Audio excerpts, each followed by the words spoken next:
बिस्मिल्लाहिर्रहमानिर्रहीम। अस्सलाम वालेकुम dear students, I am Mohammad Ali from channel friends physics. आज हम एक बहुत इंटरेस्टिंग टॉपिक पढ़ने जा रहे हैं जो कि आइंस्टाइन की स्पेशल थ्योरी ऑफ रिलेटिविटी है। ये टॉपिक हमेशा से ही स्टूडेंट्स के लिए बहुत इरिटेटिंग रहा है क्योंकि इसको अंडरस्टैंड करने के लिए हमें कुछ पहले बेसिक आइडियाज़ का होना बहुत ज़रूरी है, जिनको आज मैं क्लियर करके आपको आइंस्टाइन की थ्योरी ऑफ रिलेटिविटी तक लेकर जाऊंगा। लेक्चर सुनने से पहले ताकीद यही करूंगा कि इस लेक्चर को मुकम्मल सुनिएगा। मतलब मैं मोस्टली ये ऑब्जर्व करता हूँ कि स्टूडेंट्स थोड़ा सा लेक्चर सुन के शायद फेड अप हो जाते हैं। फिजिक्स में बात को पहले बिल्कुल एम्पिरिकल चीज से स्टार्ट करना पड़ता है और फिर हायर अंडरस्टैंडिंग्स के लिए उसको स्टेप बाय स्टेप लेकर जाना पड़ता है। तो मेरे जितने भी लेक्चर्स हैं, आप उन लेक्चर्स को सुने और उनको सुनकर अच्छी तरह एब्जॉर्ब करें, मुकम्मल सुना करें। एल्बर्ट आइंस्टाइन की एक बात से स्टार्ट करते हैं कि imagination is more important than knowledge. Einstein की थ्योरी का ये जो एस्पेक्ट है, ये जो स्पेशल रिलेटिविटी है और जनरल रिलेटिविटी है, मतलब he never went to any kind of laboratory. वो कभी किसी लैब में जाकर उसने कोई ऐसा एक्सपेरिमेंट नहीं किया जिसे कोई चीज प्रूव की हो। उसने दोनों थ्योरीज दी, अपनी इमेजिनेशन को यूज करते हुए दी, और उसकी थ्योरीज के देने के 100 साल बाद तक भी उसकी थ्योरीज जो हैं वो बड़ी बड़ी लेबोरेटरीज की मदद से सच साबित की गई। अब स्पेशल थ्योरी ऑफ रिलेटिविटी को समझने से पहले हमें क्लासिकल फिजिक्स, रिलेटिव मोशंस और फ्रेम ऑफ रेफरेंसेस को भी समझना पड़ता है। तो फर्दर आगे बढ़ने से पहले ये कहूँगा कि इस चैनल को आप सब्सक्राइब करें और मज़ीद वीडियोस के लिए, इस पर कनेक्टेड रहने के लिए और अलर्ट लेने के लिए आप बेल आइकॉन पे क्लिक करें। हमारा आज का जो टॉपिक है उसमें सबसे पहले हम क्लासिकल और मॉडर्न फिजिक्स का कंपैरिजन करेंगे, फिर रिलेटिव मोशन को डिस्कस करेंगे, फिर फ्रेम ऑफ रेफरेंस है, और फिर फाइनली जाके मैं आपको समझाऊंगा स्पेशल थ्योरी ऑफ रिलेटिविटी। तो क्लासिकल और मॉडर्न फिजिक्स का कंपैरिजन। अच्छा, कुछ चीजें इसमें यहाँ पर मैं बड़ा क्विकली स्किप करूंगा क्योंकि वो कंपैरिजन हैं, आप उन्हें जस्ट एक नजर पढ़ लें और आपको थोड़ा बहुत आइडिया हो जाएगा। इस लेक्चर में मेरी सबसे बड़ी प्रेफरेंस यही होगी कि मैं सिर्फ उन चंद बातों को लेकर चलूं जो आपको रिलेटिविटी समझाएं, ना कि इतनी तफसील कि आप बाद में कंफ्यूज होते फिर। तो क्लासिकल और मॉडर्न फिजिक्स का ये कंपैरिजन यहाँ पर टेबल है, आप इसको पढ़ें, स्क्रीनशॉट लें और देखें कि मॉडर्न और क्लासिकल फिजिक्स में क्या ब्रांचेस थी, डिफरेंसेस थे और किन आइडियाज का फर्क था। अब आते हैं फ्रेम ऑफ रेफरेंस पर। आसान लफ्जों में वो जगह जहां बैठकर आप पूरी कायनात के निज़ाम को ऑब्जर्व करते हैं। आप अपने कमरे में बैठे हैं तो आपका कमरा आपका फ्रेम ऑफ रेफरेंस है। आप खला में चले गए हैं तो खला आपका फ्रेम ऑफ रेफरेंस है। आपने मरीख पे घर कर लिया है तो मरीख आपका फ्रेम ऑफ रेफरेंस है। सो वो जगह, वो कुर्सी, वो मेज, वो टेबल जहां बैठकर आपने मेजरमेंट्स को ऑब्जर्व करना है, इवेंट्स को ऑब्जर्व करना है, वो आपका फ्रेम ऑफ रेफरेंस है। फ्रेम ऑफ रेफरेंस में दो टाइप्स होती हैं, एक इनर्शियल और एक नॉन इनर्शियल। फिर कहूंगा कि डिटेल मैंने लिखी है आपके अंडरस्टैंडिंग के लिए कि आप इनको पढ़ के फर्क तलाश करें, मगर मैं उन बातों की तरफ ज्यादा तवज्जो दूंगा जो आपको रिलेटिविटी समझाएं। तो इनर्शियल फ्रेम वो होता है जिसमें एक्सेलरेशन जीरो हो, और नॉन इनर्शियल फ्रेम वो होता है जिसकी एक्सेलरेशन नॉन जीरो। हम ज्यादा कनेक्ट रहेंगे इनर्शियल फ्रेम से क्योंकि जो स्पेशल रिलेटिविटी हम पढ़ने जा रहे हैं उसका ताल्लुक इनर्शियल फ्रेम ऑफ रेफरेंस के साथ है। अब इसमें दो बातें लिखी हैं कि जब एक्सेलरेशन जीरो होती है तो या बॉडी रेस्ट पर होती है या वो यूनिफॉर्म मोशन परफॉर्म करती है। रेस्ट और यूनिफॉर्म मोशन, इस चीज को स्टूडेंट्स माइंड में ग्रैब करके बैठना, क्योंकि मैंने इसी के साथ खेलना है, इसी के जरिए आपको समझानी है रिलेटिविटी। सो इसको आसान डिफरेंस में देखें तो ये इनर्शियल फ्रेम की एग्जांपल है जहां पे एक बस बिल्कुल यूनिफॉर्म स्पीड से ट्रेवल कर रही है एक ब्रिज के ऊपर, और दूसरी तरफ एक स्कूल वैन की मैंने एग्जांपल दी है कि एक स्पीड इंक्रीज डिक्रीज की कंडीशन है। तो ये एक non inertial frame of reference है। क्योंकि नॉन इनर्शियल की तरफ हमने जाना नहीं है तो इसको स्किप करते हैं। अब आते हैं इनर्शियल पर। अब होती है बात शुरू। गौर से इस इमेज को देखें और फील करें कि ये बस मूव कर रही है विद अ यूनिफॉर्म स्पीड। ये बस यूनिफॉर्म स्पीड से मूव कर रही है। इसकी मूवमेंट, फर्ज करें आप इस बस के अंदर बैठे, तो आपको नजर आएगा कि सड़क पर मौजूद जो लाइंस हैं वो पीछे की तरफ मूव कर रही हैं, जो ब्रिज की स्ट्रिंग्स हैं वो भी पीछे की तरफ मूव कर रही हैं, लिहाजा आप आगे की तरफ मूव कर रहे हैं। But all of a sudden अगर सारा मंजर यहाँ से गायब कर दिया जाए और आप बाहर झांकें, तो आपको सिर्फ एक ही या स्याह रंग या नीला रंग कुछ भी ना नजर आए फॉर एग्जाम्पल, और आपकी एक्सेलरेशन भी जीरो हो, तो क्या आप ये बता पाएंगे कि आप मूव कर रहे हैं या आप रेस्ट पर हैं? फिर इमेज देखें, सेम वही इमेज है, बस मूव करती क्यों महसूस हो रही है? सराउंडिंग सीन की वजह से। लेकिन अगर इस सराउंडिंग सीन में कुछ भी ना हो, तो स्टूडेंट्स आपके लिए ये बताना नामुमकिन है कि आप रेस्ट पर हैं या आप मूव कर रहे हैं। और यही वो जुमला है जो आइंस्टाइन की स्पेशल रिलेटिविटी की रूह है, कि अगर आप इनर्शियल फ्रेम में हैं और उस फ्रेम में और कुछ भी नहीं है, तो फिर आपके पास ना कोई ऐसा तजर्बा है कि आप बता सकें, ना आपके पास कोई ऐसी सिचुएशन है कि आप बता सकें कि आप रेस्ट पर हैं या आप मूव कर रहे हैं। अब दूसरी ये बात है जो आपने माइंड में क्रैप करनी है। पहली, कि स्पेशल रिलेटिविटी का ताल्लुक किससे है? इनर्शियल फ्रेम से। दूसरी, कि अगर स्पेस में कुछ भी नहीं है और आप हैं, आप किसी स्पेसशिप में हैं, आप किसी बस में हैं, कार में हैं, और सराउंडिंग में कुछ भी नहीं है, डार्कनेस है, कलरलेसनेस है, लेट्स से एनीथिंग, तो आपके लिए ये बताना नामुमकिन है कि आप रेस्ट पर हैं या यूनिफॉर्म मोशन में। It means there is no difference between rest and uniform motion if you have an empty space. Next, अब हम आएंगे रिलेटिव मोशन पर। इससे जो चीजें आपको समझ आएंगी वो भी एक सीढ़ी का काम करेंगी आइंस्टाइन की थ्योरी को अंडरस्टैंड करने में। डेफिनेशन लिखिए, the continuous change of position of a body with respect to another body और reference point is called relative motion. इसमें बहुत सी एग्जांपल्स हैं और उन एग्जांपल से हमने क्या अखज करना है वो ज्यादा मानी रखता है। It's all relative, it's all relative में साबित करूंगा कि क्यों ये लिखा है कि it's all relative. For example, ये शख्स आपके सामने बैठा है, आप इसके सामने बैठे हैं, दोनों रूबरू बैठे हैं। अब इस पूरे मामले में देखना क्या है कि एक ऑब्जर्वर आप हैं, आप जो ये वीडियो देख रहे हैं, और कुछ चीजें वो हैं जो इस वीडियो के अंदर प्ले हो रही हैं। अब आप किन चीजों को कैसे देखते हैं और वो वीडियो में मौजूद चीजें किस तरीके से परसीव होती हैं, ये हमारी अपनी अपनी सोच है। मिसाल के तौर पे आसान लफ्जों में शुरू करते हैं कि ये शख्स जो आपके सामने बैठा है, आपका जो राइट हैंड है वो इसका लेफ्ट हैंड है, और आपका जो लेफ्ट हैंड है वो इसका राइट हैंड है। अब आप दोनों अलग अलग ऑब्जर्वेशन कर रहे हैं। वो शख्स कह रहा है कि जो मेरा राइट है वो आपका लेफ्ट है, और जो उसका लेफ्ट है वो आपका राइट है।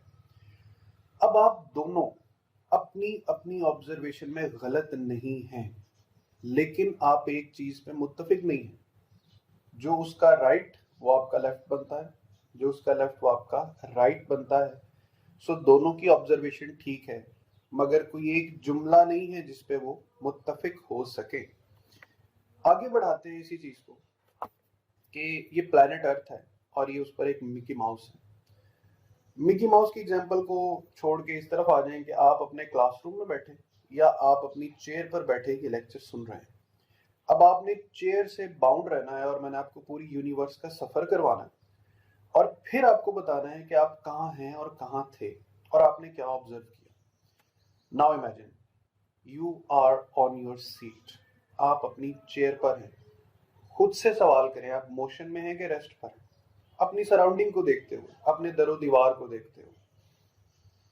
यकीनन आप चूंकि अपने सराउंडिंग के हिसाब से जगह बदल नहीं रहे, तो आप तो रेस्ट पर हैं। आपकी दीवारें रेस्ट पर है, आपके टेबल पे पड़ा लैंप रेस्ट पर है, सब कुछ रेस्ट पर है। लेकिन अचानक क्या हो कि एक और क्लास फेलो या एक और मिकी माउस हमारे प्लेनेट के ऑर्बिट से कहीं दूर चला जाए और हमें ऑब्जर्व करे, तो वो क्या ऑब्जर्व करेगा?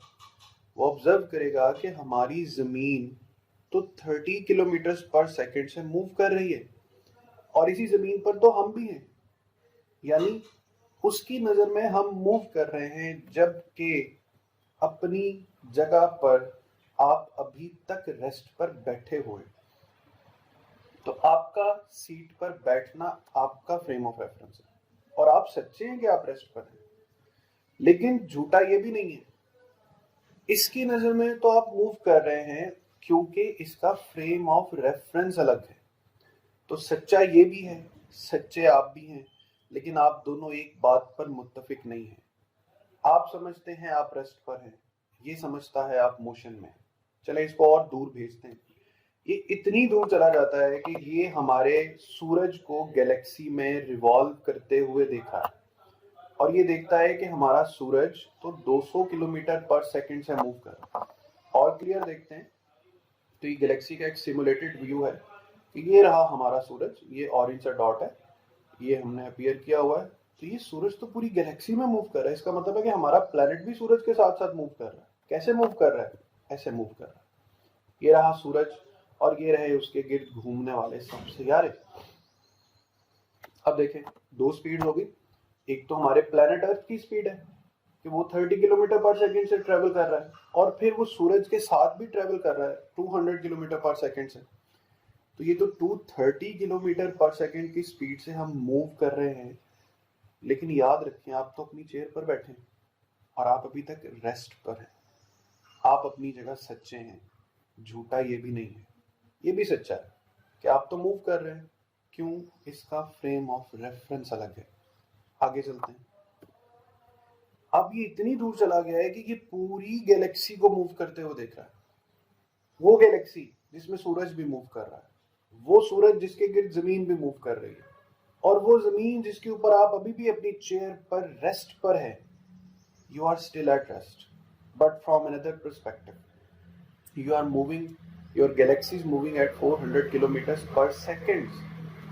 सो ये तमाम रफ्तारें जोड़ दें, जमीन की मूवमेंट, सूरज की मूवमेंट, गैलेक्सी की मूवमेंट, तो आप हर वक्त स्पेस में 630 किलोमीटर पर सेकंड की स्पीड से ट्रेवल करते हैं। यानी आप हर दिन 20 मिलियन किलोमीटर्स का फासला तय करते हैं, बट स्टिल आप वहीं उसी चेयर पर हैं जहां आप थे, and you are still at rest. आप सच्चे हैं कि आप रेस्ट पर हैं। गलत वो भी नहीं है जिसने पूरी गैलेक्सी को मूव होते हुए देखा है, क्योंकि आपका फ्रेम ऑफ रेफरेंस आपको वही ऑब्जर्वेशंस दिखाएगा जो आप देख रहे हैं। किसी और फ्रेम ऑफ रेफरेंस से चीजों की मूवमेंट बदल सकती है। तो यहां तक एक जुमला अपने जहन में बांधे रखना है कि दो ऑब्जर्वर्स यूनिवर्स में जो अलग अलग जगहों पर हैं, वो जो ऑब्जर्व कर रहे हैं वो ठीक ऑब्जर्व कर रहे हैं, मगर एक बात पर मुत्तफिक नहीं है। आपका इत्तफाक राय ये है कि आप रेस्ट पर हैं, दूसरा ऑब्जर्वर ये कहता है कि आप मूव कर रहे हैं। दोनों ठीक हैं, मगर एक बात पर मुत्तफिक नहीं है।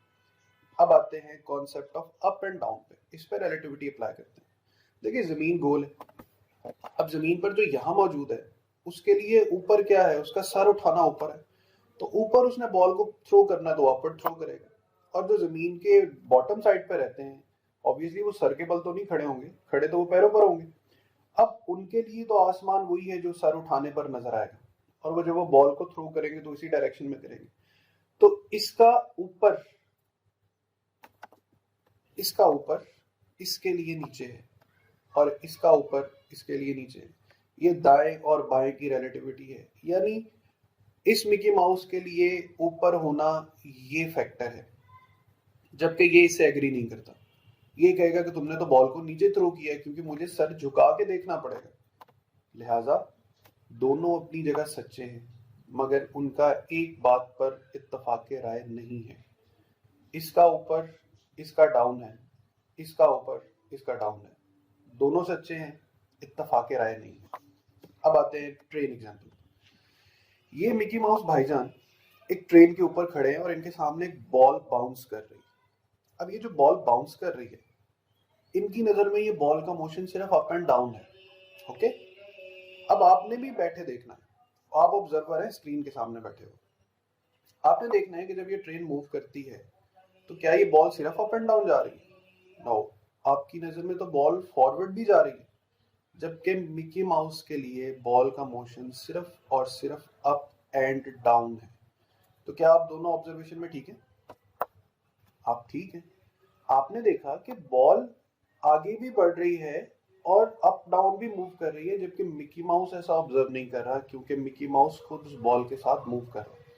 सो अब हम क्या करते हैं कि एक एजेड सा कपल बिठाते हैं, उसे कहते हैं ऑब्जर्व करे कि आखिर बॉल ने किस पाथ के अलोंग ट्रेवल किया है, क्या मोशन पाथ था बॉल का। तो एग्री, यही मोशन पाथ होगा बॉल का कि बॉल पैराबोलिकली आगे बढ़ रही है, लेकिन आपकी नजर में मिकी माउस के लिए तो बॉल सिर्फ अप एंड डाउन है। क्या आप दोनों गलत हैं? नहीं, आप दोनों ठीक हैं। आपकी नजर का पैराबोलिक पाथ भी ठीक है, उसकी नजर का स्ट्रेट पाथ भी ठीक है, क्योंकि आपके फ्रेम ऑफ रेफरेंसेस अलग हैं। सो अगेन वही बात हुई कि आप दोनों सच्चे हैं, आप दोनों सच्चे हैं, मगर एक कैलकुलेशन पर मुत्तफिक नहीं है। अब आते हैं मूविंग कार्स रिलेटिविटी पर, जो हम आम सड़कों पर रिलेटिविटी अप्लाई करते हैं। अब फर्ज करें जो आप सीट पर बैठे, आप इन कार्स को ऑब्जर्व करते हैं, आप सड़क के किनारे खड़े, ये कार्स अभी रेस्ट पर है क्योंकि आपके सामने ये पोजीशन चेंज नहीं कर रही। अब क्या है कि ये दोनों कार्स सेम डायरेक्शन में सेम स्पीड से ट्रेवल करती हैं। तो आपने देखा कि ये दोनों कार्स मूव करके गई, लेकिन जब हम ये देखें कि वो दोनों ड्राइवर्स जो इन कार्स के अंदर बैठे हुए हैं, वो क्या ऑब्जर्व करेंगे स्टूडेंट्स? वो ये ऑब्जर्व करेंगे कि उनकी रिलेटिव स्पीड 0 है। अब फिर इमेजिन करें अगर सराउंडिंग में कुछ ना हो और ये दोनों स्पेस में हो और इन दोनों में से कोई एक दूसरे से आगे भी ना बढ़ रहा हो, पीछे भी ना रह रहा हो, तो इनके लिए ये बताना नामुमकिन है कि कौन रेस्ट पर है और कौन मूव कर रहा है। ऑलराइट, तो इसके बाद हम आगे चलते हैं। सो डियर स्टूडेंट्स, अब अगला जो स्टेप है वो ये कि दोनों कार्स सेम डायरेक्शन में मूव करेंगी बट डिफरेंट स्पीड्स के साथ। लेट्स से एक कार की स्पीड ज्यादा और एक की स्पीड कम है। अब आपकी नजर में एक स्पीड और दूसरी स्पीड का जो फर्क है वो और है, लेकिन इनका आपस में जो डिफरेंस है वो और है। आप स्पीड मेजर कर रहे हैं रिलेटिव टू द रोड, वो आपस में एक दूसरे के साथ जब स्पीड मेजर करेंगे तो वो अपनी आपस की स्पीड मेजर करेंगे। जैसे कार ये भी मूव कर रही थी, तो आपके लिए इस वाइट कार की स्पीड ज्यादा होगी, लेकिन इस रेड के लिए इस कार की स्पीड कम होगी। सेम इसी तरह आप रिलेटिविटी अप्लाई करते हैं कि दो चीजें ऑपोजिट डायरेक्शन में मूव करें, तो ऑपोजिट डायरेक्शन में मूव करने की वजह से उनकी जो रिलेटिव स्पीड्स हैं वो आपस में एड अप हो जाएंगी। अब यहाँ पर मैं एक जनरल आइडिया देता चलूं कि जो क्रॉस वॉकिंग या क्रॉस मोशन की रिलेटिविटी है, ये सिर्फ उन ऑब्जेक्ट्स पर अप्लाई होती है जो less than the speed of light, very very less than the speed of light travel करते हैं। बट एक्चुअल में जो लाइट है उस पर ये वाली रिलेटिविटी अप्लाई नहीं होगी, वो आगे जाके आपको क्लियर भी हो जाएगा। हाँ जी, अब आता है एक बड़ा इंटरेस्टिंग इमेज।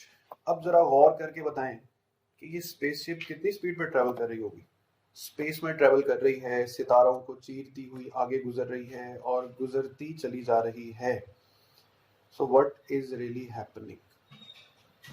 ये स्पेसशिप आपकी नजर में, मेरी नजर में सितारों को चीरती हुई आगे जा रही है, ये मूव कर रही। मैं फिर उसी बात को लेकर आऊंगा कि अगर इसके सराउंडिंग में कुछ भी ना हो, जैसे नहीं है, तो क्या ये मोशन में है या ये रेस्ट पर है? आपके लिए अब ये बताना मुमकिन नहीं है। लेट्स से हम आपस में टसल क्रिएट कर लेते हैं। आप अगर कहेंगे मूव कर रही है तो मैं इस पर डट जाऊंगा ये रेस्ट पर है, और अगर आप कहें ये रेस्ट पर है तो मैं डट जाऊंगा ये मूव कर रही है। लेकिन हम दोनों ये साबित नहीं कर सकेंगे कि ये रेस्ट पर है या ये मूव कर रही है, क्योंकि ये फ्रेम ऑफ रेफरेंस इनर्शियल है, और इनर्शियल फ्रेम ऑफ रेफरेंस में अगर बॉडी जो है उसकी एक्सेलरेशन 0 है तो रेस्ट और यूनिफॉर्म मोशन में फर्क तलाश करना मुमकिन नहीं होता। अगेन अब हम 4 स्पेसशिप्स ले आते हैं। अब यूं ही लगेगा कि ये स्पेसशिप्स ट्रेवल कर रही हैं स्पेस में, लेकिन एक्चुअल में क्या है? एक्चुअल में ये है कि अगर सराउंडिंग में कुछ नहीं है तो ये एक दूसरे को भी रिकग्नाइज नहीं कर सकती कि who is in motion and who is at rest. बल्कि मैं तो ये कहूंगा कि हर स्पेसशिप को यूं लगेगा कि वो रेस्ट पर है और बाकी स्पेसशिप जो है वो मूव कर रही हैं। सो स्टूडेंट्स, यहाँ तक आपने जो अपनी राय कायम करनी है वो चंद बातों पर, कि अगर फ्रेम ऑफ रेफरेंस इनर्शियल है तो उसमें रेस्ट और यूनिफॉर्म का फर्क तलाश करना मुमकिन नहीं है अगर सराउंडिंग में कुछ भी एग्जिस्ट नहीं करता। और ये कि जो रिलेटिविटी है उसमें सब अपनी अपनी जगह पर सच्चे हैं, मगर किसी एक चीज पर एग्री नहीं करेंगे। आप रेस्ट पे एग्री करेंगे तो कोई दूसरा ऑब्जर्वर मोशन पे एग्री करेगा। होंगे दोनों सच्चे, मगर किसी एक बात पर एग्री नहीं होंगे। अब ये एक कैटास्ट्रोफी पे आ जाए। 2012 में हमें ये बताया गया कि 2012 22 दिसंबर को इस दुनिया ने फना हो जाना है, कोई पत्थर, कोई सियारा हमसे आके टकराएगा और हम खत्म हो जाएंगे। अब मैं आपको 3 पर्सपेक्टिव्स की सैर करवाता हूँ। फर्ज करें जहां वो सियारा गिरना था वहां हम मौजूद हैं।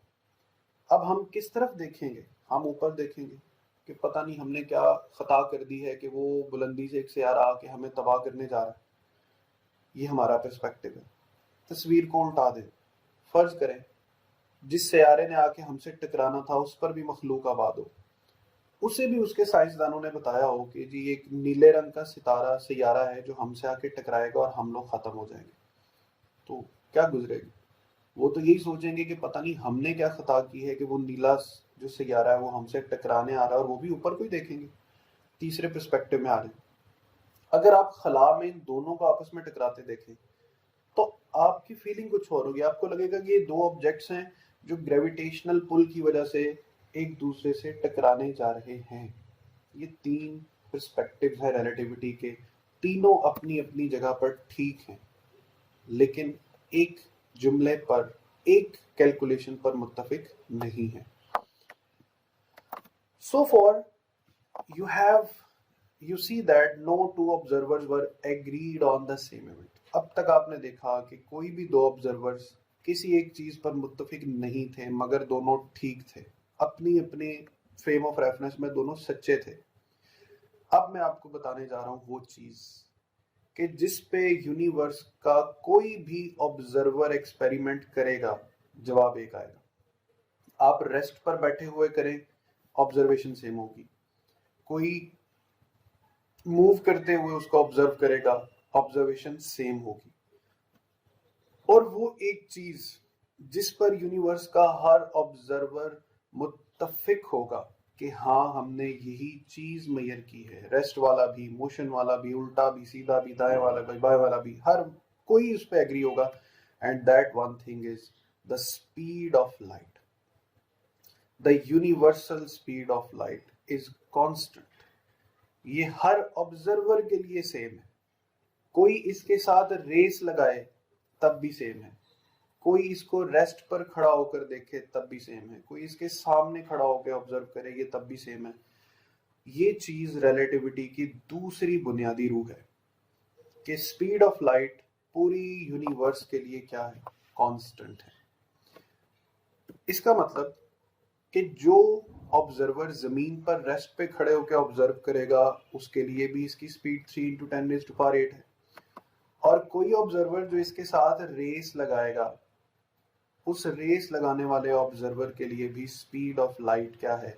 3 × 10⁸। तो ये है रिलेटिविटी का सेकंड पोस्टुलेट कि आप रिलेटिविटी में जो डायमेंशंस आती हैं, टाइम डायलेशन की, लेंथ कॉन्ट्रैक्शन की, मास वेरिएशन की, आप उन्हें एक ही सूरत में ठीक बता सकते हैं अगर आप रोशनी की रफ्तार को क्या कंसीडर करेंगे? कांस्टेंट। तो कोई भी चीज, कोई भी मटेरियल ऑब्जेक्ट इस रफ्तार से ज्यादा सफर नहीं कर सकता। ये रफ्तार कितनी है? ये रफ्तार इतनी है कि रोशनी 1 सेकंड में जमीन के 7 चक्कर काट सकती है। ये रफ्तार इतनी है कि जमीन और सूरज का दरमियानी फासला, जो तकरीबन 15 करोड़ किलोमीटर के लगभग बताया जाता है, वो फासला रोशनी सिर्फ 8 मिनट में तय करती है। सूरज और जमीन का चांद और जमीन का फासला जो तकरीबन 3,80,000 किलोमीटर है, रोशनी सिर्फ 1 मिनट में तय करती है। ये इतनी हाई स्पीड है। इस चीज को आगे लेकर बढ़ते हैं कि थ्योरी ऑफ रिलेटिविटी, इसके दो पोस्टुलेट हैं। पहली बात तो ये कि इसका ताल्लुक किस फ्रेम ऑफ रेफरेंस से है, इनर्शियल से। दूसरी बात, it deals with the speed of light. First postulate very simple, laws of physics are valid in inertial frame of reference, यहाँ पे रेफरेंस आएगा। और सेकंड पोस्टुलेट है कि speed of light is same for all observers. दूसरे postulate के साथ हम आगे बढ़ेंगे कि चूंकि स्पीड ऑफ लाइट हर ऑब्जर्वर के लिए कांस्टेंट है, लिहाजा when the speed of light is constant for every observer of the universe, the time dilates, the length contract, and there is a mass variation. Mass जो classical physics में constant physical quantity consider होता है, अब relativistic mechanics में वो मास variable consider होगा। तो तीनों चीजों को बारी बारी मैं आपको एक वीडियो सीक्वेंस के थ्रू समझाऊंगा, और वीडियो सीक्वेंस के थ्रू समझने पर ही आपको इसकी क्लैरिटी डेवलप होगी। टाइम डायलेशन को समझने के लिए या इवन पूरी स्पेशल रिलेटिविटी को समझने के लिए सबसे जरूरी चीज है क्लॉक्स को समझना। क्लॉक क्या है?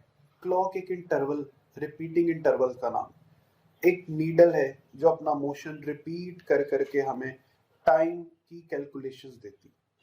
तो हम इसी चीज को बुनियाद बनाते हैं कि क्लॉक वो है जो रिपीटेड इंटरवल्स पे काम करता है। तो हम एक स्पेशल टाइप का क्लॉक डिजाइन करते हैं।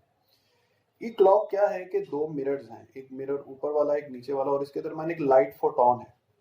अब ये जो लाइट का फोटोन है, जब ये टकरा के वापस आता है, ठीक है, जब ये गया टकरा के वापस आया, तो हम इस इंटरवल का नाम 1 सेकेंड रख देते। दोबारा रिपीट होगा 2 सेकेंड्स, फिर रिपीट होगा 3 सेकेंड्स, यानी आपके सामने इसकी जो रेपिटेशन चल रही है, यूं समझ लेंगे सेकेंड्स जो हैं वो तय हो रहे हैं। अगेन इसको प्ले करते हैं, 1 second, 2 second, 3 second, 4 second and so on. तो ये एक कैलकुलेशन चलेगी। अब इस क्लॉक को स्टूडेंट साहब ने ध्यान में रखना। इस क्लॉक की अंडरस्टैंडिंग की बुनियाद पर, इस क्लॉक की अंडरस्टैंडिंग की बुनियाद पर आप पूरा टॉपिक जो है वो समझ पाएंगे। आगे बढ़ते हैं। इससे फर्दर अब हम उस वीडियो पर आएंगे। ये एक वीडियो है जिसके मैंने 3-4 पार्ट्स करके आपको अलग अलग टाइम डायलेशन, लेंथ कॉन्ट्रैक्शन और मास वेरिएशन जो है वो समझाने की कोशिश की है। वीडियो की स्टार्टिंग ये है कि the theory of relativity is based upon 2 principles. वो कौन से 2 प्रिंसिपल्स हैं? वो 2 प्रिंसिपल्स ये हैं कि if you have 2 objects and nothing else. अब देखें अब 2 ऑब्जेक्ट्स हैं और इसके अलावा कुछ नहीं, तो ये बताना नामुमकिन है कि कौन सा ऑब्जेक्ट रेस्ट पर है और कौन सा मूव कर रहा है। ये चाहे 2 स्पेसशिप्स हों या ये चाहे एक इंटायर प्लैनेट हो। जैसे ये एक स्पेसशिप है, ये भी 0 एक्सेलरेशन पर है और प्लैनेट की एक्सेलरेशन भी 0 है, और खला में अगर ये दोनों एक दूसरे को ऑब्जर्व करें तो स्पेसशिप वाले को लगेगा कि I am at rest and the planet is moving. Planet वाले को लगेगा कि I am at rest and the spaceship is moving. तो ये जो स्टूडेंट्स ऑब्जर्वेशन है, ये जो तनाजुर है, ये जो कैलकुलेशन है, इसके साथ आपने अपना माइंड जो है वो सिंक्रोनाइज करना कि दोनों अपनी जगह सच्चे हैं। कैसे सच्चे हैं? स्पेसशिप की भी एक्सेलरेशन 0 है, प्लैनेट की भी एक्सेलरेशन 0 है। दोनों एक दूसरे को देखकर क्या ऑब्जर्व करते हैं वो मैंने आपको थोड़ा सा हिंट दिया है कि स्पेसशिप को लगेगा कि वो रेस्ट पर है, प्लैनेट मूव कर रहा है। प्लैनेट पे मौजूद ऑब्जर्वर को लगेगा कि वो रेस्ट पर है और स्पेसशिप मूव कर रही है। So this is true even one of the object is an entire planet. Now we have 2 characters in this video. जो स्पेसशिप में है वो एडम है, जो प्लैनेट पर है या अर्थ पर है वो सारा है। अब आपकी जो ऑब्जर्वेशन है ना वो सारा वाली ऑब्जर्वेशन होगी, क्योंकि आप भी प्लैनेट पर मौजूद हैं। और यूं इमेजिन कर लेंगे स्पेस में कोई एस्ट्रोनॉट है जो एक स्पेसशिप को उड़ा रहा है। So from the perspective of Adam in the spaceship is standing still and it is the planet that is moving. तो एडम के पर्सपेक्टिव में वो अपनी जगह रेस्ट पर है और ये जो सराउंडिंग यूनिवर्स है वो पीछे की तरफ मूव कर रही है। व्हाई? इट सेज कि there is no experiment Adam can perform to let him know that if he is moving. चूंकि फ्रेम ऑफ रेफरेंस इनर्शियल है तो एडम के पास कोई तजर्बा ही नहीं है, कोई ऐसा एक्सपेरिमेंट ही नहीं है जिससे वो बता सके कि वो मूव कर रहा है। फॉर एग्जाम्पल कि अगर वो एक बॉल हवा में थ्रो करता है तो वो बॉल सीधी उसके हाथों में आती। तो मुझे बताएं कि आप भी अपनी कुर्सी पर बैठे बैठे किसी चीज को ऊपर थ्रो करें, वो वापस आपके हाथ में ही आएगी। तो क्या आप बता सकते हैं कि दुनिया घूम रही? क्या आप बता सकते हैं कि प्लैनेट अर्थ चल रहा है? नो। जैसे आप नहीं बता पाएंगे, एटम की भी यही फीलिंग्स होंगी। आपको जैसे लग रहा है कि आप रेस्ट पर हैं, सूरज मशरिक से मगरिब की तरफ जा रहा है, चांद भी गर्दिश कर रहा है, सितारे टूट के गिर रहे हैं, ठीक है। तो सेम इसी तरह एटम की ऑब्जर्वेशन है कि उसे लग रहा है कि स्पेसशिप रेस्ट पर है और जो इंटायर प्लेनेट है वो मूव कर रहा है। तो for example, if he throws a ball up in the air, it will go straight up and down just as if he was standing still. अब आते हैं सारा यानी आपके पर्सपेक्टिव पर।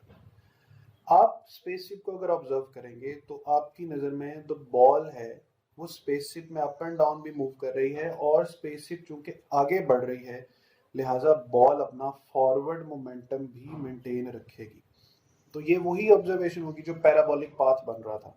सो from the perspective of Sara, the ball is already moving with the spaceship and the ball keeps its forward momentum. ठीक है। So this is why from Sarah's perspective the ball looks to Adam as it is moving up and down and forward. अब ये जो बात लिखी है वो कहते हैं कि एडम का ये नजरिया कि स्पेसशिप रेस्ट पर है, बाकी सब कुछ मूव कर रहा है, सेम सारा का भी यही नजरिया है कि वो रेस्ट पर है और स्पेसशिप मूव कर रही है। दोनों अपनी जगह सच्चे हैं मगर एक बात पे मुत्तफिक नहीं है।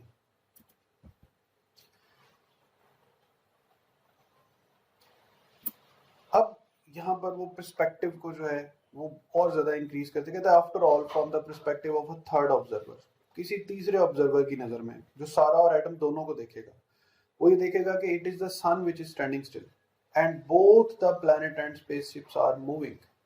और फिर उससे भी आगे, उससे भी फर्दर किसी और observer, and from the perspective of a fourth observer, the sun is moving at great speed through the galaxy along with the planet and the spaceship। तो ये जैसे जैसे पर्सपेक्टिव्स बड़े होते जाएंगे हर चीज की मूवमेंट आपके सामने क्लियर होती जाएगी। सो वीडियो के इतने पार्ट से आपने क्या याद रखना है कि अगर यूनिवर्स में सिर्फ दो ऑब्जेक्ट्स हैं और दोनों की एक्सेलरेशन जीरो है तो दोनों को अपनी अपनी जगह पर यही लगेगा कि मैं रेस्ट पर हूं, दूसरा मूव कर रहा है। प्लेनेट वाले को लगेगा मैं रेस्ट पर हूं, स्पेसशिप मूव कर रही है, दोनों अपनी जगह करेक्ट होंगे। अब हम आते हैं टाइम डायलेशन पर। टाइम डायलेशन के बारे में आपने ये याद रखना है कि मैंने आपको एक क्लॉक समझाया था, क्लॉक दिखाया था कि जो एडम का पर्सपेक्टिव है, एडम अपनी स्पेसशिप के साथ एक क्लॉक अटैच कर ले आया है।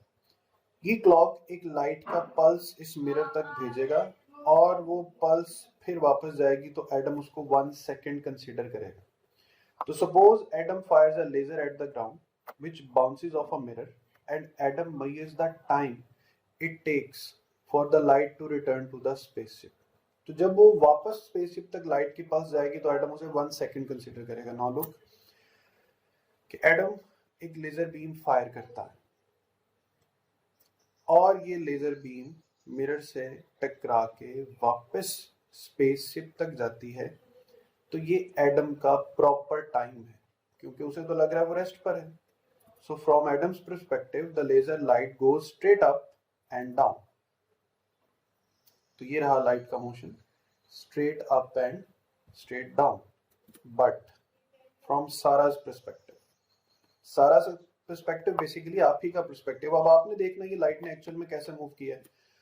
तो if you all are right, तो देखें चूंकि स्पेसशिप मूव कर रही है आपकी नजर में तो the light pulse should have to move, it will strike the mirror and it will then return back to the spaceship. सिर्फ इतने हिस्से को गौर से देखें। अब देखिए ट्राइंगल में 3 साइड्स होती हैं, perpendicular, base, hypotenuse. Right angle triangle की अगर बात करें तो सबसे ग्रेटर साइड कौन सी होती है? हाइपोटेन्यूज।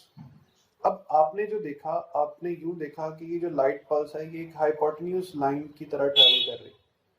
इट मींस जहां से आप ऑब्जर्व कर रहे हैं वहां से ये जो टाइम का इंटरवल है, ये जो 1 सेकंड है, ये कदरे तवील गुजरा है बनिस्बत इसके जो एडम का टाइम गुजरा था।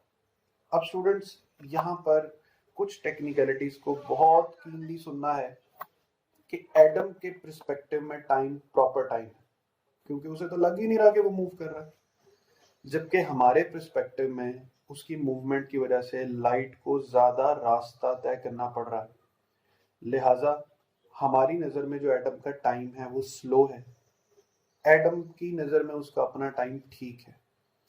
हम ऑब्जर्व करेंगे टाइम डायलेशन, एडम ऑब्जर्व नहीं करेगा।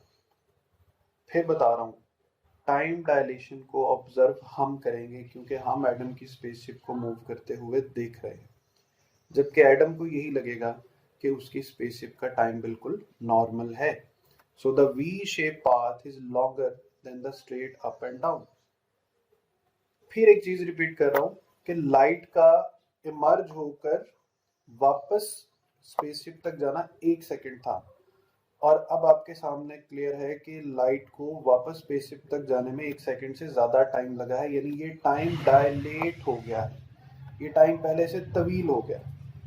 सो आगे बढ़ते हैं कि since the speed of light is same for all observers, चूंकि रोशनी की लाइट रफ्तार जो है सब ऑब्जर्वर्स के लिए सेम है, so from Sarah's perspective it takes a longer amount of time for the laser light to return to the spaceship. Now watch carefully. यहाँ पर जो सारा ने टाइम कवर किया है, since the speed of light is the same for all observers, from Sarah's perspective it takes a longer amount of time for the spaceship to return to the spaceship. So सारा का time proper time उसके लिए, और Adam का time जो है वो longer हो गया है, तो हम एडम के टाइम को डायलेटेड टाइम कहेंगे। अब इससे आगे यहां पर जो बात लिखी हुई है, if Sara looks at the Adam's clock she will see that Adam's clock read less time in between when he fired the laser and when he received the reflected light back. यहाँ पर जो सारा observe कर रही है वो Adam के frame of reference में जाके कर रही है, उसे लगा कि एडम का टाइम तो बिल्कुल नॉर्मल चल रहा है अगर वो एडम के फ्रेम ऑफ रेफरेंस में, लेकिन जब वो अपने फ्रेम ऑफ रेफरेंस से देखेगी तो एडम का टाइम स्लो होगा, क्योंकि जो लाइट है वो एक वी शेप पाथ जो है उसे ट्रेवल कर रही है।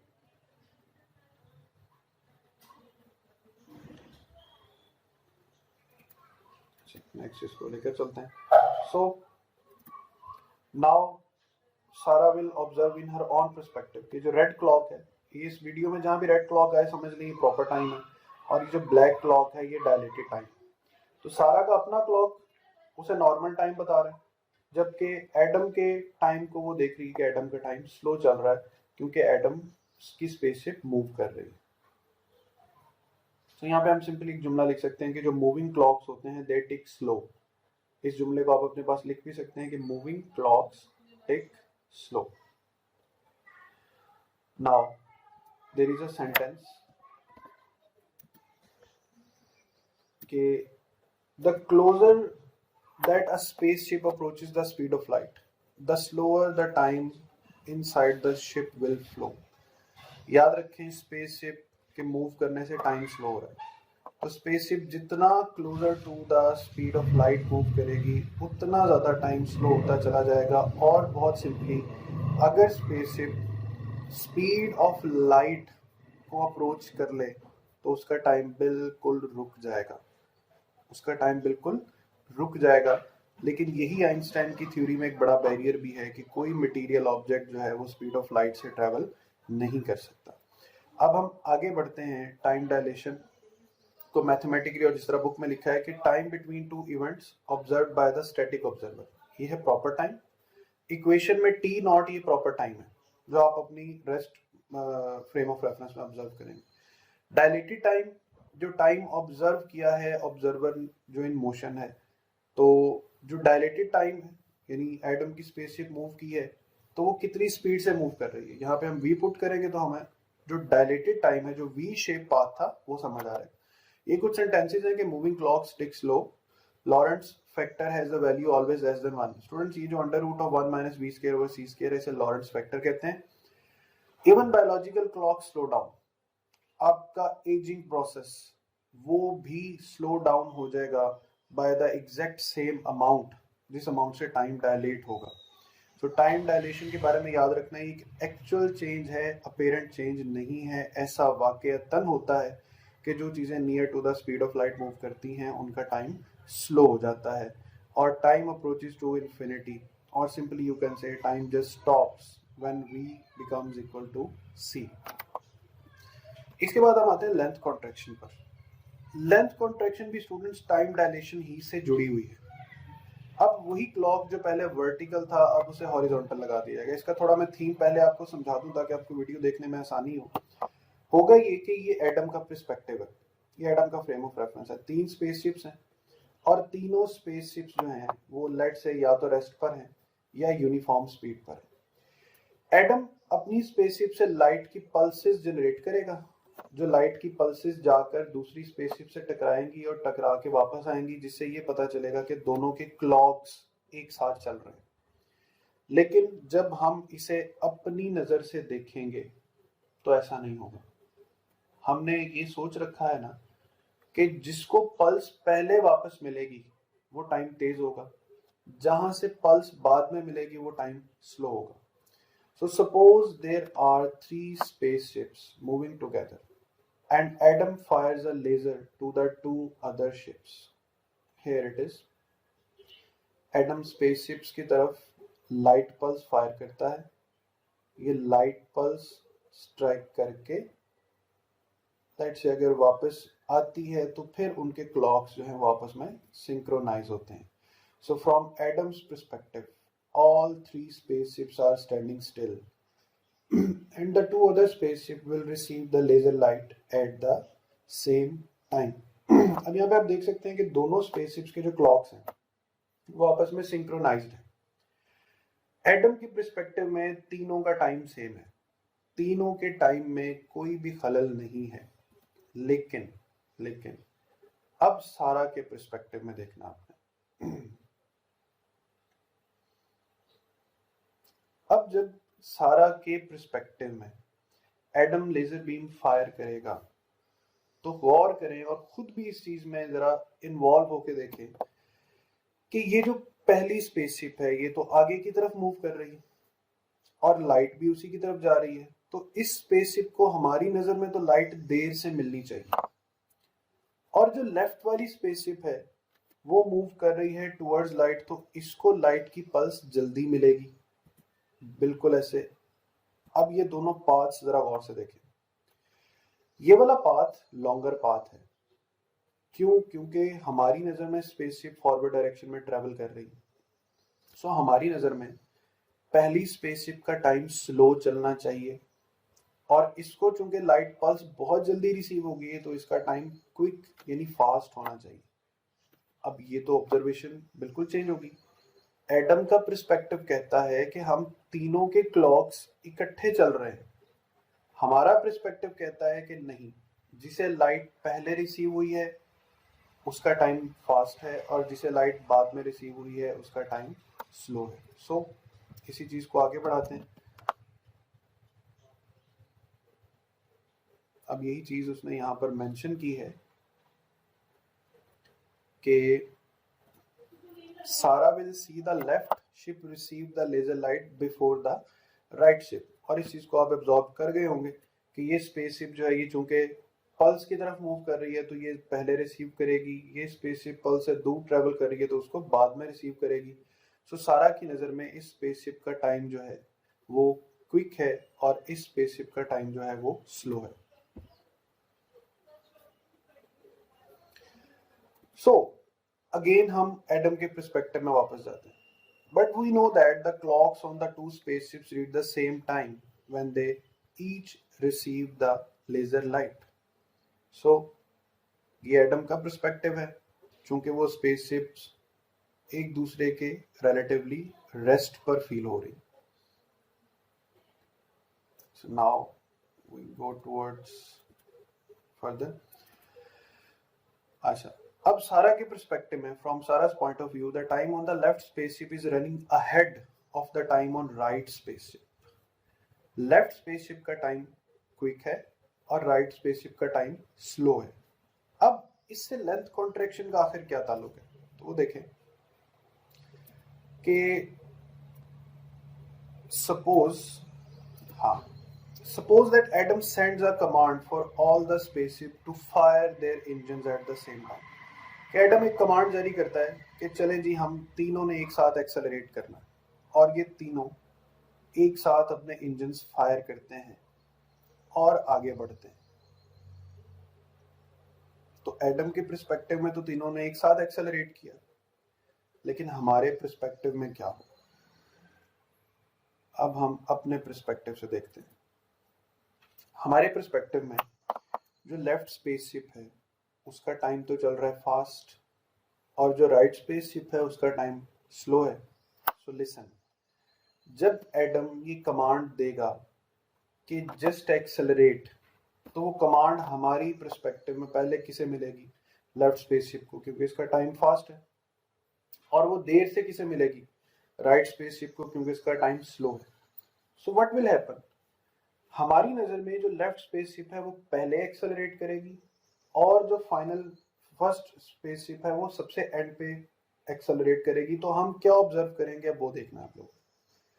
तो चूंकि लेफ्ट स्पेसशिप का टाइम फास्ट है, राइट का स्लो है, सो जब हम देखेंगे तो सबसे लेफ्ट वाली स्पेसशिप ने पहले एक्सेलरेट किया और राइट वाले ने सबसे बाद में। तो हमने क्या देखा कि उनके दरमियान जो डिस्टेंस था वो श्रिंक हो गया।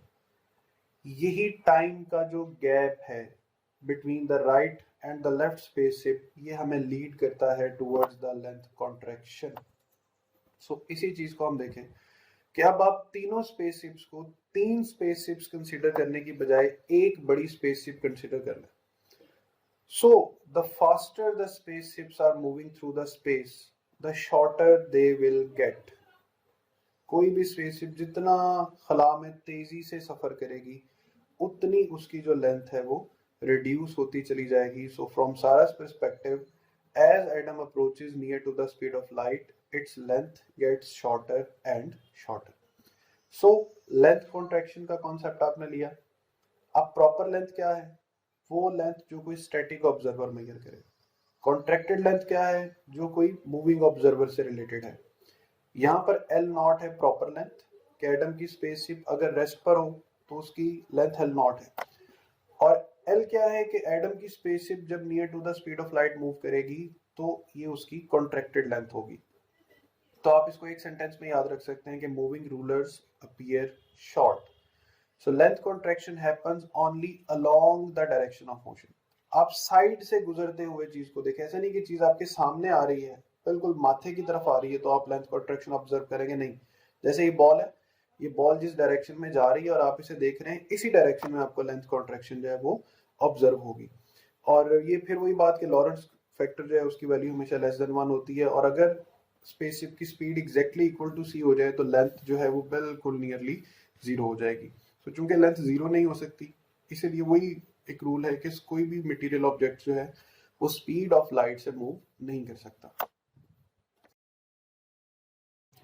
सो स्टूडेंट्स, अब हम बात करेंगे मास वेरिएशन की। मास वेरिएशन की स्टोरी ये है कि सारा और एडम, लेट्स से मैं थोड़ा सा वीडियो प्ले करूं, ये दोनों एक दूसरे की तरफ दो बॉल्स थ्रो करेंगे। ये बॉल्स एक दूसरे से टकराएंगी और टकरा के वापस पलटेंगी।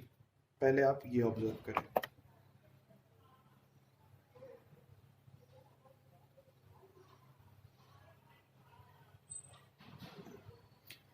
अब हम उसी ऑब्जर्वेशन से दोबारा कनेक्ट होते हैं कि सारा का टाइम, यानी आपका टाइम तो प्रॉपर टाइम है, नॉर्मल चल रहा है, लेकिन जो एडम का टाइम था फास्ट मूवमेंट की वजह से वो क्या चल रहा है? स्लो चल रहा है। सो अगर एटम का टाइम स्लो है तो यकीनन एटम अपनी बॉल को भी बहुत स्लोली थ्रो करेगा। तो अगर एटम बॉल को बहुत स्लोली थ्रो करेगा तो फिर किस प्रिंसिपल के तहत बॉल जो है वो बाउंस बैक करेगी और मोमेंटम को कंजर्व करेगी? So watch here. क्योंकि एटम का टाइम स्लो है, लिहाजा एटम ने बॉल को भी बहुत स्लोली थ्रो किया है। So how it get possible? So from Sarah's point of view, Adam's ball and everything on the Adam spaceship must have more mass. Otherwise, Adam's ball would not have enough momentum to cause her ball to bounce back.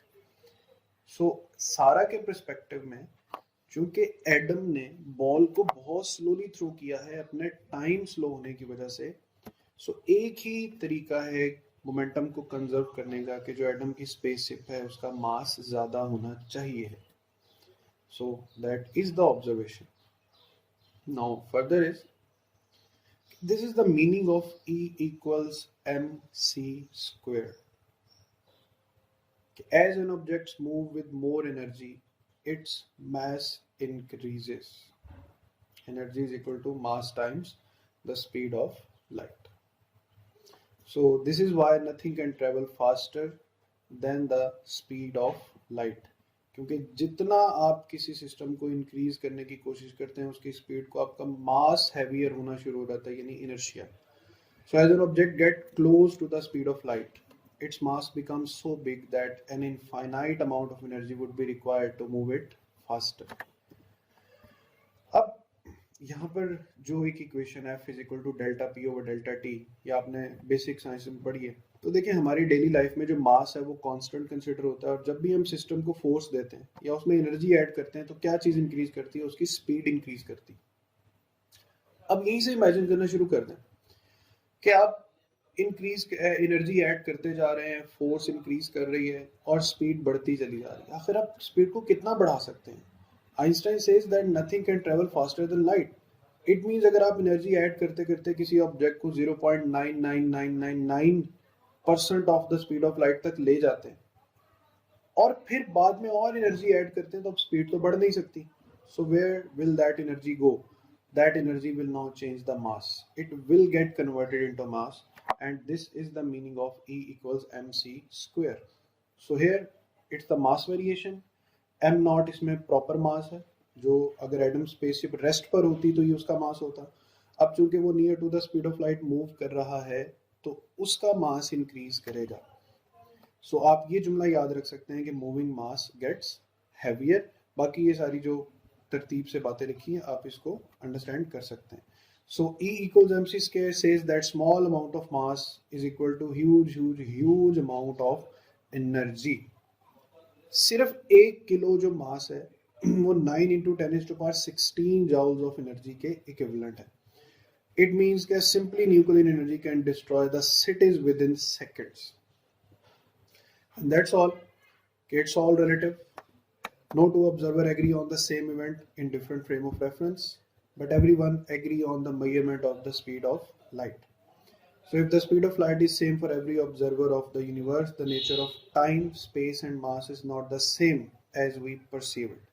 Time slows down, light length contract and mass increases, so the speed of light is same for all observers of the universe. And all this happens if you move near to the speed of light. So that's all from Friends Physics. अपना ख्याल रखिएगा। अल्लाह।